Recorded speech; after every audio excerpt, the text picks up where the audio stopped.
Good evening, everyone. How are you doing? Very good. I have 20 minutes to share a lifelong experience with you about customer experience design. I'm an experienced designer. It's my job to make sure that businesses do best what their customers want most. I work with retailers, hospitals, all different kinds of businesses where employees and customers come together to create experiences that customers rave about. Let's get started. Apple Computer. How many of you have been to an Apple Computer store or even walked by one? 10 years ago, the pundit said Apple wouldn't make it. It didn't have a chance at retail. It knew software and hardware, but it didn't understand anything about retailing. 10 years later, 200 stores later, they've obliterated the competition and become the #1 retailer in the world based on sales per square foot. 3 times more than Tiffany and almost double Best Buy. Everyone believes it's because of the experience that Apple offers, not just because of its hardware and software. From New York to Pudong in China, Apple's created signature experiences starting with landmarks. One of the things they do with their design, this is the first takeaway, is try to find out with your design how you can give people more at a lower cost. Just like Dimas was showing us the hand trick, you can't turn your wrist, but you can turn your hand over. You can use design as a tool, almost as a weapon, to deliver better experiences at lower cost. First case in point, Apple Computer has these really cool landmark properties. Aren't those great? You know how much they pay for those right there?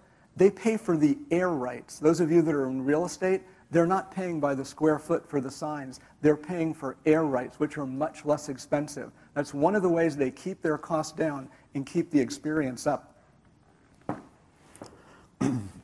What Apple's done so successfully is turn its product experience into a successful retail experience. It's transported what makes computers and software great and easy to use right into the store. They're masters, again, at high-touch, low-cost design. Look how much this store costs to outfit. Those are wood tables, and there's nothing else in the store. There are no racks. There's some shelves on the side made of the same material. Per square foot, it's one of the least expensive stores to equip that you can find. There are plenty of independents that spend more on their stores than Apple does on some of its nicer stores. The one thing that makes Apple so amazing at retail that the rest of this presentation will be based on is this little application right there called the Apple Store app. When you look at it at size, it looks like this. This one thing is the differentiator for Apple Computer, and in my opinion, why it's so successful. What's behind this little button when you press it on your iPhone is the power of the entire store. Apple changed retailing. It didn't change computing. It went to market with a totally different, way out there model that now has been realized with a single button click. You're in charge of the store. The customers make their own reservations for resources. Where else can you go to make an appointment other than for a haircut or surgery where retailers will take care of you, to handle your pre-sales questions, to train you, to give you support, or to help you solve technical problems? What's interesting about that design and makes it work so well for Apple is they've taken out the cost. One of the most overspent areas in retail is manpower. You know, you go into a Home Depot, and there are plenty of orange vested people when you don't need them. But when you need them, you can't find one. Apple solved that problem, so they don't have manpower shortages where they lose sales or manpower overages where they lose money. Very clever, letting the customers drive. The other thing that they've just introduced is an even higher form of customer service, putting the customer in even more control. If you go into an Apple store anywhere in the world in the last 2 weeks, you'll now see their own products, iPads, serving as hang tags. So instead of putting all the paper and the labels and all that stuff out, there's an iPad just like this next to every single product. So you can click on the iPad to see what you need. But if you get caught, see that little red circle? It says call an associate. You have a question, you press the little button, and somebody comes over to you. Doesn't that feel comfortable? How do you take an experience like that and make it work in your own business? It's one thing to look at the case study and to say, Apple did A and B and C and D, and they came up with this great design that's made them the #1 retailer in the world. Now remember, that's out of category for them. They're also the #1, one of the top, let's say, PC manufacturers, and with this app exchange, they've almost cornered the market on software. So they're doing well in a number of areas. How can you learn from the Apple experience? What did they do first, second, and third? How did they actually make all of that work? Where do you start? Where does innovation happen? How does creativity come about in a way that the entire company can embrace it and get behind it? I'm going to share with you some techniques on how to do that today. Not necessarily the ones that Apple used, but ones that you can use as soon as you want to, starting this evening or tomorrow. Behind that Apple experience that we just described, that many of you have already had yourselves, is all kinds of planning that goes on. There are blueprints and all kinds of things like that that have to be coordinated on the architecture side. There's even a new cloud computing architecture. All of these very complicated things on their own have to come together to create a customer experience that pleases you, one that you'll like so much that you'll rave about to your, oh crap. I'm just kidding, we're using a Macintosh.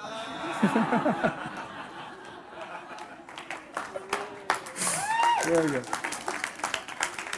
So how do you start this whole chain of events in order? We've got this domino thing. I'm going to give you 4 categories of tools.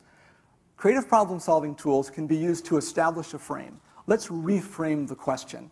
They can also be used on process. Lots of people that I've spoken with are very interested in what's your creative process? How do you do it? What are the nuts and bolts of getting things done so that I can be more effective in my organization? Best practices, if you will. There's the people side of things as well. It's one thing to change a product or change a process. It's another to change a person. You know, when you change the light switch in your house, doesn't it stay changed? People aren't like that. People tend to switch back sometimes. So you need to have processes that fully engage them where they don't decide later to be a sniper and shoot your ideas down, or even the ones that they created. And finally, outcomes. Some creative processes are fabulous at directing outcomes. You actually need all 4 to pull off something big. And I'd like to share with you a couple of them. The one that I've used with the most success over the years is called a reason for being. I learned the concept from Stephen Heckel, who wrote a book called Adaptive Enterprise. It was all about how big business can work as a system to perform better, to better meet the needs of its customers, and to wrap the resources of an organization around a customer rather than pulling them through what might be a very uncomfortable process or experience for them. A reason for being does all the things that you can read here, but basically it ignites a brand and it gets people passionate. It gives them a reason to wake up in the morning and to say, wow, I love what I do and I do what I love. This is wonderful. Let me keep doing it some more. A reason for being has 3 parts to it. It's one sentence that identifies the outcomes of value that you deliver, who you serve, and how you keep your promises.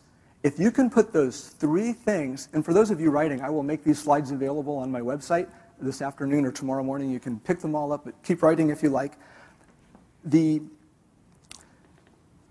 trick is to get all of this in one sentence. Steve Heckel figured out that if you include these 3 ideas, what do we exist to do, for whom, and how, that you have the beginnings of a systems design. And you can build everything else about your business or about your project or about your idea out of a reason for being. Your day can have a reason for being, your life, your business, your project, your special project, your initiative, whatever you'd like to call it, it can all have a reason for being. And I encourage you to try this concept because at the very, very beginning, it not only tells people what you're shooting for, it tells people what you will do. It's not a mission statement. It's not a vision. It's a concretized design. It's a framework for getting things done. Underneath the reason for being are a couple of things. One is to truly understand why it is that a customer might buy the outcome that you have to offer. If you're selling tires, for example, the reason you want tires isn't because they're made of a certain vulcanized rubber with so many treads of this and all this technology. It's because you need to go to church or because you need to haul a load from your farm to the market. There's a reason that people buy that's often very different than the reason that we build things or sell things. If you'll dig into that, it'll get you much closer to the customer and everything that you do will line up better. The second thing to understand are what are the outcomes of value that you produce. For example, at the Apple Store, the outcome of value isn't just a computer. You come out, in my opinion, a smarter user. Every encounter at the Apple Store makes you a little bit smarter. It makes you a little bit better at using the computer. When you're answering a trouble ticket, when you're getting help on the phone, when you're going to the website, there are hints and tips and suggestions on all kinds of things related to what you're doing that make you a better user. That's an outcome of value. People don't feel frustrated when they use Macintosh, Apple computers. They know that they're going to work. They're not going to crash like we saw a few minutes ago. And finally, one of the things that we don't often unveil in creative problem solving, and I'm sure there are techniques to do it, I just haven't seen too many, is to understand what it is that somebody doesn't want to have happen. You might want something to be blue, and your range for blue might be here to there, but you definitely don't want red. Asking people, what are your conditions of satisfaction? What shouldn't I do? And putting that into your reason for being makes everything work really well. Here's an example of one for a bill pay company that works in the community bank space. It says, iPay, it's the name of the company, exists to make electronic bill paying quick, easy, and hassle-free. Notice it didn't say to make a profit.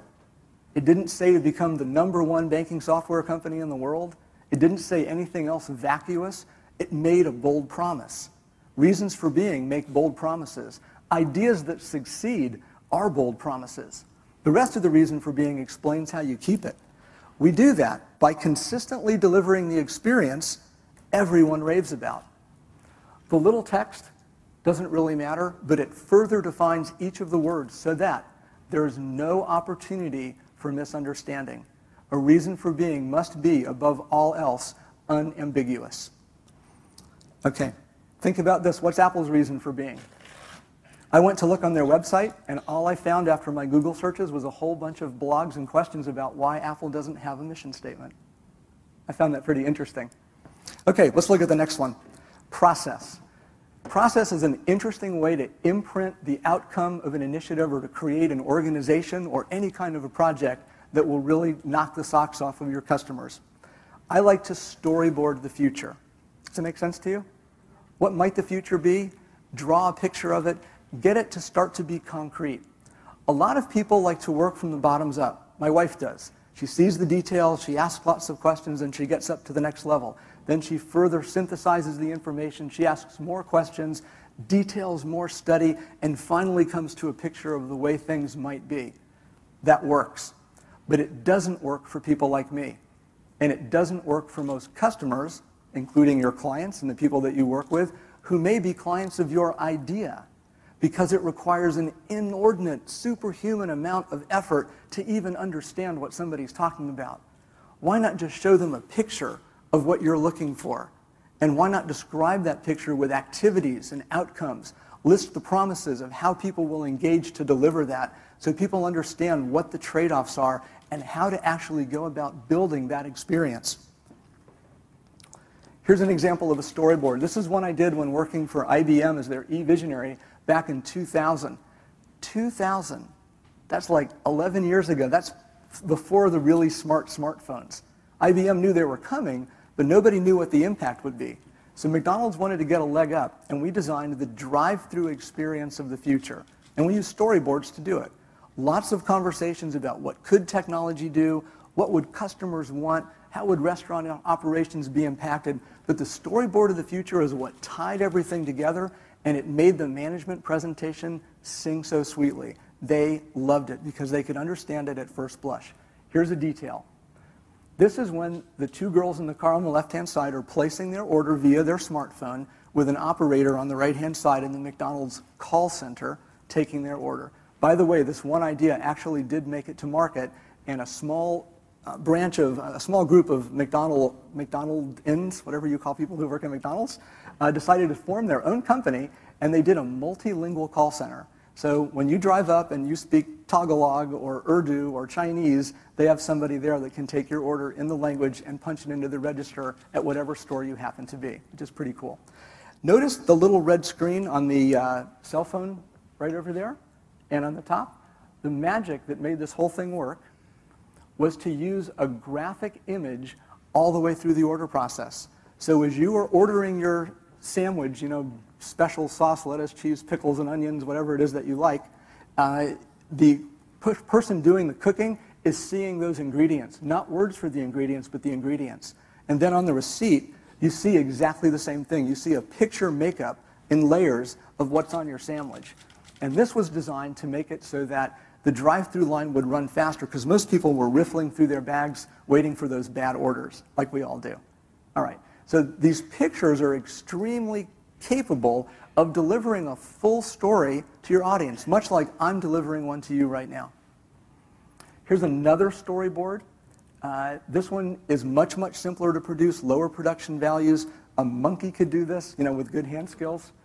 And what's interesting about this one is it's very operationally focused. Some organizations, like banks in this case, are made up of people who like to study the details. They're like my wife. They want to know everything and how it works.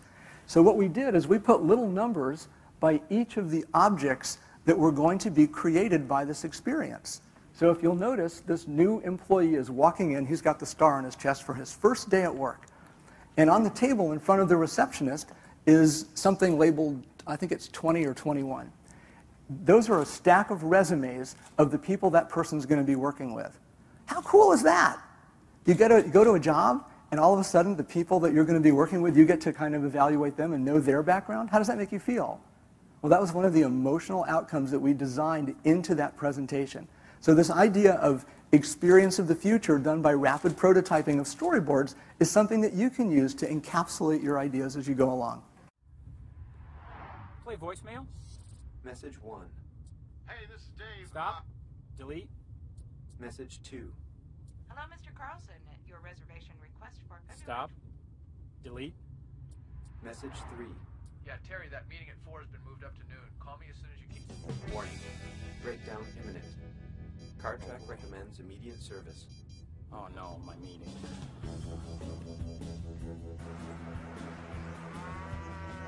To locate your nearest service station, turn right at Alameda. Continue north for 1 mile. Turn left at Hersham. Proceed 2 miles to the next service station.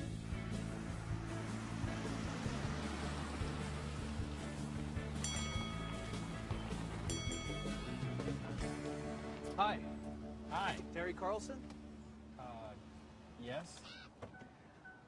CarTrack alerted us you were on your way. I've got your paperwork ready to go if you'll just sign right here. Great. Well, I guess all I need now is a cab. CarTrack has arranged for a cab to pick you up, Mr. Carlson.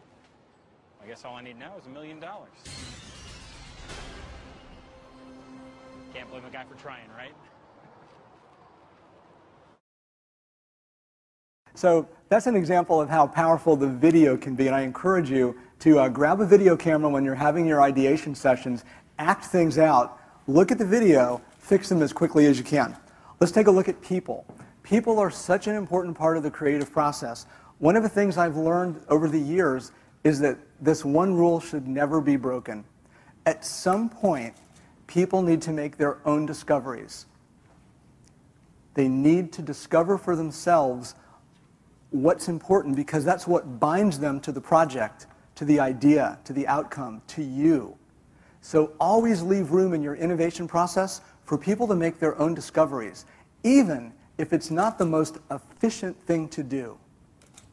It's important that people kind of get it on their own, because that experience of getting it, of discovering it for themselves, of personal ownership, that's what becomes the story they share with the next generation of people as the idea starts to spread out. So an example of that is what I call the innovation accelerator. This has been done 15,000 times. I think the very first one was in a cave in France where they painted pictures of hunting scenes with flowers and blood of animals. It's a very old idea. But just to create a place where innovation is extremely safe and where the conversations are allowed to evolve outside of the norm. We think a lot of creative problem solving as an event or a process where people come to and then we leave. With all the cool electronic gadgetry out there and the social media and the collaboration and video teleconferencing things, it's important to let your idea have a place to live and to germinate so that people can come in and touch it whenever they like. The innovation accelerators, or innovation boxes, as a lot of people like to call them, are a great place to bring somebody from outside of the team in and let them see what's going on. And then when they step out into the real world again, they know they're back in the real world. It reduces frustration, and it truly speeds things along. These are the rules that we wrote down for the last innovation accelerator that I did, and I wanted to share a couple of them with you. The first one is there are no rules, except don't erase anything. That's important. You don't want those ideas to disappear. And if it creates value, it's good. And if it destroys value, it's bad. The key concept here is that these innovation accelerators work for this entire experience design process. And what we want to make sure is that we're creating value for everyone involved. The business has to make more money, the employees have to be engaged, and the customers need to get an experience that they absolutely love. So you've got to take time out of the customer's day, make them pay less, make it easier for them, and at the same time gather more information, make it better for the business at the same time. The innovation accelerator process that I use all the time, I call it the story mining process. It starts off with we've only got a couple minutes. I'm going to try to rush through this really quick. Let me step down here. It's easier to see what's going on.